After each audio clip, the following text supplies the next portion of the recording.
todos, boa tarde. Hoje nós temos mais uma live da série sobre educação psicológica com a Adriana Tanese Nogueira. E hoje o nosso tema será os sonhos, a importância dos sonhos para o nosso processo evolutivo.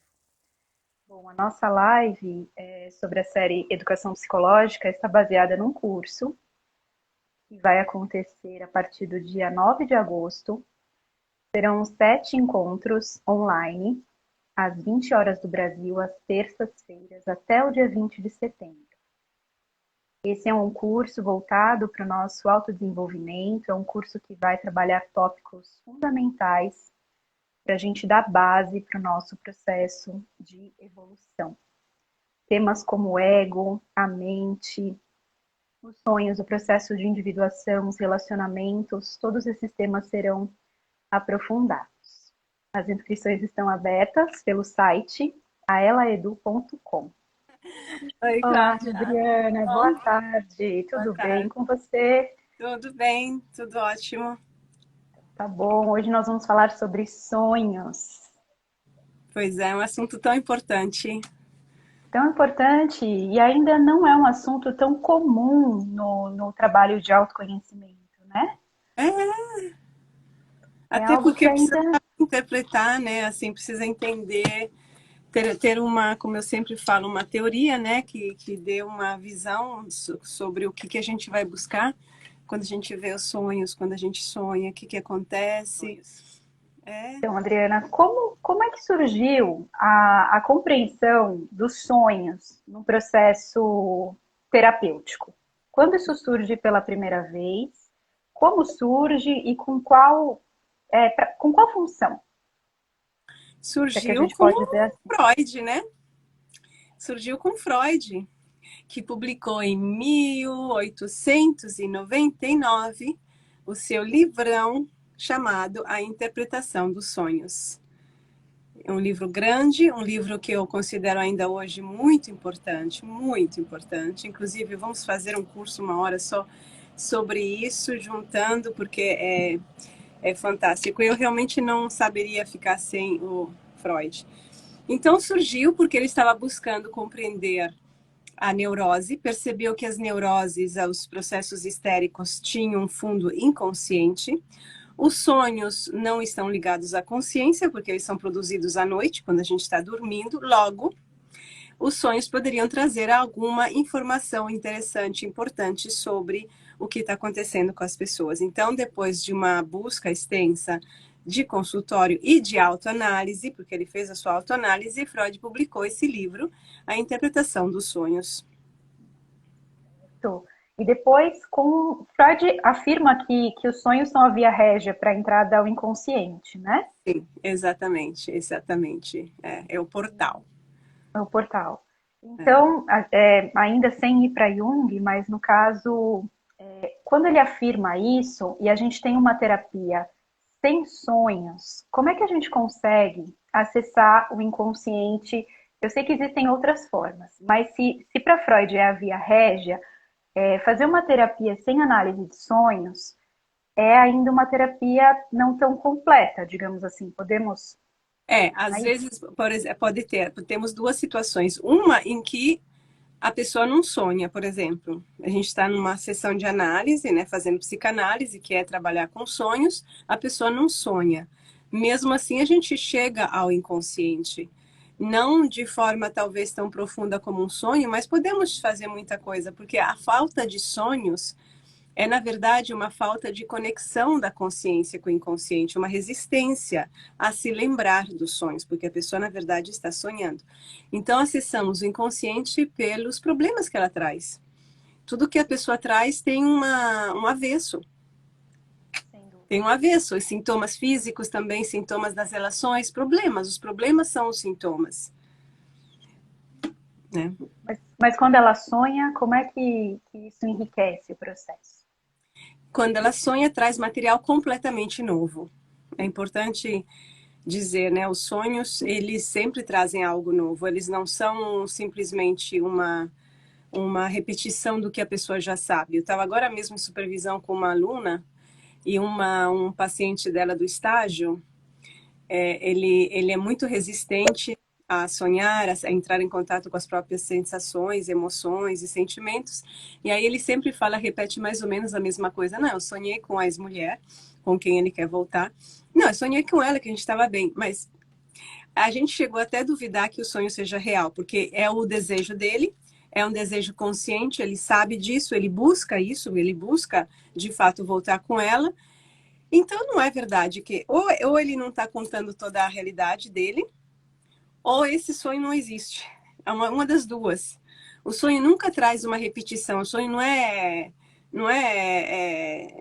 cópia da consciência. O sonho sempre traz algo novo. Então, quando a pessoa menospreza o sonho, isso não tem nada a ver, eu sonhei isso porque eu assisti aquele seriado à noite. Ela está Sim. descartando uma informação importante que poderia abrir a Caminho. perspectiva, abrir caminhos. A perspectiva, e com as perspectivas, caminhos, entender uma situação. As pessoas não, não ficam, não dão valor aos sonhos por ignorância, né? É Exatamente. por E qualquer ignorância, sabem, e aí elas desprezam. É uma ignorância um pouco espertinha, né? No fundo. Porque incomoda buscar, descobrir alguma coisa nova. No fundo, o sonho nos traz sempre alguma emoção. Isso é verdade. Mas nem sempre se dá uma atenção a eles, né? Por parecer que são. A gente nem se questiona, né? Muitas vezes. Eu agora não, mas antes de saber da importância dos sonhos, alguns sonhos mexiam comigo, me faziam acordar de madrugada devido ao impacto, né? E esse sim, eu imaginava que queriam me dizer alguma coisa, mas alguns outros que traziam retalhos do cotidiano pareciam que não eram importantes. Porque É. nunca tinham, ninguém falou, né, na escola que o Não, sonho. então, é falta de compreensão dos sonhos, né?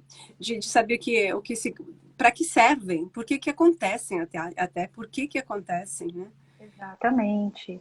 E sonhos repetidos que acontecem muitas vezes, Sim. sonhos que sempre voltam também, sonhos catastróficos, sonhos de morte, tem uma série de sonhos e cada um deles tem um significado para o momento de vida da pessoa, Adriana. Sim, para aquele momento de vida, os sonhos são pontuais. É claro que um sonho catastrófico de morte, um sonho que gera um impacto emocional, ele tem, por assim dizer, um valor maior, né? No de imediato, ele tem um impacto emocional, logo um valor maior. Mas todos os sonhos trazem alguma informação importante sobre o dia da pessoa, sobre o dia anterior, sobre a forma como a pessoa está vivendo, é um comentário, às vezes, sobre como a pessoa está processando alguma coisa. Então, eles vêm para contribuir para o nosso desenvolvimento. E muitas vezes os sonhos catastróficos chegam, tipo de morte, é porque não teve conversa alguma antes. Assim, tem que chegar acabando alguma coisa para a pessoa finalmente ouvir, prestar atenção, né? Então, é importante acompanhar o processo dos sonhos. Certo. E no curso de educação psicológica, esse tema vai ser abordado. E como é que esse tema, esse assunto, ele vai ser apresentado para a pessoa que muitas vezes nunca ouviu falar disso, né? A partir dos tópicos apresentados no curso, essa pessoa consegue olhar de uma outra maneira para os seus sonhos e começar a Tem.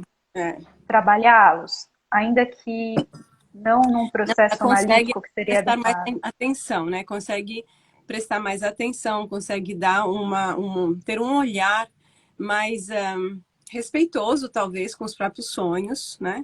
Consegue entender alguma coisa, entender que está acontecendo alguma coisa dentro dela e, com isso mesmo, se conectar com o sonho, né? A conexão é uma abertura, uma receptividade. Agora, não dá para ela interpretar, talvez, o sonho. Ela ainda vai precisar de ajuda, mas algumas coisas, talvez, se ela se abrir, ela vai sacar algumas coisas, se ela tiver, né, essa abertura interna, porque às vezes são questões do dia a dia que ela precisa olhar por um outro ângulo. Certo. E quando Jung amplia essa visão de Freud sobre os sonhos e fala sobre o processo de individuação, como se os sonhos marcassem etapas desse processo, a gente pode como é que a gente pode entender isso de uma maneira assim mais simples? E no curso de educação psicológica, o processo de individuação ele está como o esteio principal, né? Onde tudo que está sendo apresentado ali vai te conduzir para essa direção. Então, Uhum. como é que a gente... Você pode falar um pouquinho disso, Adriana? Sim, sim, sim. No processo com o processo de individuação, os sonhos ganham uma nova dimensão e direção. Porque com Freud, os sonhos, eles são expressão de um conflito, são a resolução, uma tentativa assim neurótica, porque para ele é um processo neurótico, o sonho é uma solução de um conflito interno que não tem solução, porque está baseado na teoria sexual dele, da sexualidade dele. Agora, para Jung, os sonhos são literalmente uma outra voz interna que nos ajuda a entender melhor o que estamos fazendo, como estamos fazendo e para onde estamos indo, dentro do caminho principal, que é o processo de individuação, que muitas vezes está, não muitas vezes, sempre é desconhecido ao eu. O eu, né, que o sujeito não sabe, não é que a gente nasce sabendo, mas a gente vai descobrindo se tivermos abertura para isso.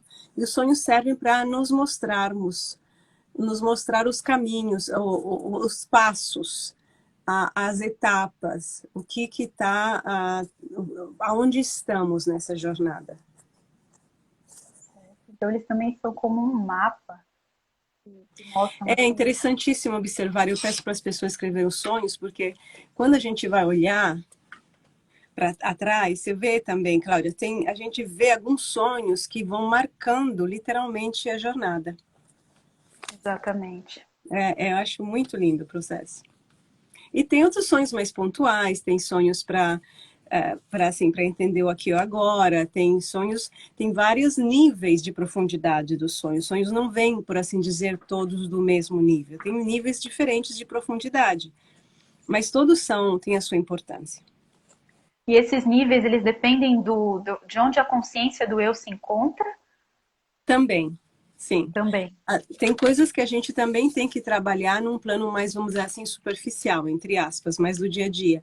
Mas é verdade que quando a gente vê num paciente os sonhos permanecendo sempre num nível muito superficial, que trazendo questões do dia a dia, é porque a consciência está também no nível muito superficial. E para um profissional trabalhar sonhos, o que ele precisa fazer? Muita análise pessoal. Porque ele precisa precisa entrar ele mesmo em contato com os próprios sonhos, precisa ganhar familiaridade, precisa de uma mediação para isso, que é a função do analista, para poder. O sonho é uma experiência, não é um conceito racional. É uma experiência, não se faz interpretação do sonho com um manual. Isso é isso, isso é aquilo. Então a gente tem que ter uma experiência, ir sentindo o sonho e depois, enfim, fazendo a formação em psicanálise, né? É o único jeito de aprender a interpretar de fato os sonhos, inclusive assim, profissionalmente, né? Tô falando. Se não, pessoalmente, é fazendo análise pessoal. Minha formação em psicanálise começa em janeiro do próximo ano, a 7ª turma de formação, e as Sim. inscrições já estão abertas no site, certo? Vagas limitadas. Vagas limitadas, porque realmente prezamos a qualidade, não a quantidade. Né? Então, é mais legal fazer um trabalho com pessoas que realmente são engajadas e não simplesmente buscando uma profissão para ajudar os outros assim, transição de carreira. É muito mais do que isso, é uma jornada de autodescoberta e de promoção de uma qualidade de vida, acho que seria até superficial dizer, mas de uma compreensão da vida e do nosso estar no mundo muito diferente, né? Com certeza. É completamente revolucionária, como você diz, transformadora. Muito. E vem de dentro para fora. Então tem que trabalhar o dentro para que o dentro para fora aconteça. Senão a gente vai só reproduzir as mesmas coisas. A gente adquire novos ideias, palavras, né? Um jargão novo, alguns conteúdos novos, mas o padrão de relação, padrão de identidade permanece igual, então a gente não está criando nada de novo. E só vai confundir a cabeça nossa e dos outros. Exatamente. Então, assim como os sonhos estão sempre. A proposta do inconsciente, digamos assim, é fazer com que a gente acesse conteúdos novos para a nossa vida e para a humanidade também.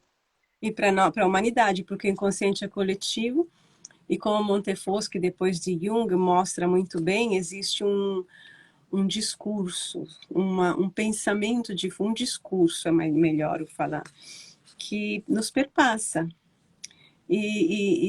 Assim, tanto que está presente em muitas pessoas, são conteúdos que quando a gente aprende a acessar os nossos pessoais, a gente começa também a acessar os coletivos, os que dizem respeito a todos nós. E aí a gente percebe, inclusive, como diz muito bem Jung, somente o eu individuado é o eu coletivo, é o eu que está relacionado ao todo, que sabe estar conectado com o todo. Então, é nesse lugar que é para esse o lugar para onde caminhamos, né? E começa singelamente, muito singelamente, interpretando os próprios sonhos, compreendendo os próprios sonhos do nosso dia a dia. Para compreender os sonhos sem se deixar levar pela. Porque o eu tem uma visão, ele está geralmente resistindo.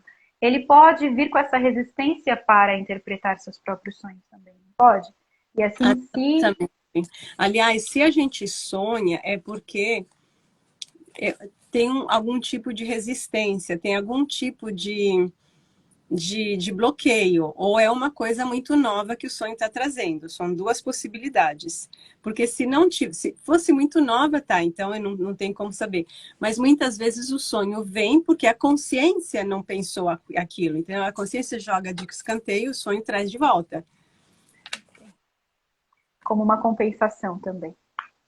Como uma consequência. É isso, a compensação é outra coisa. Como uma consequência, no sentido que isso só acontece se a consciência já está pronta para receber algum conteúdo, mas ela ainda, assim, com o rabo do olho, sabe? Não sei se eu quero saber muito.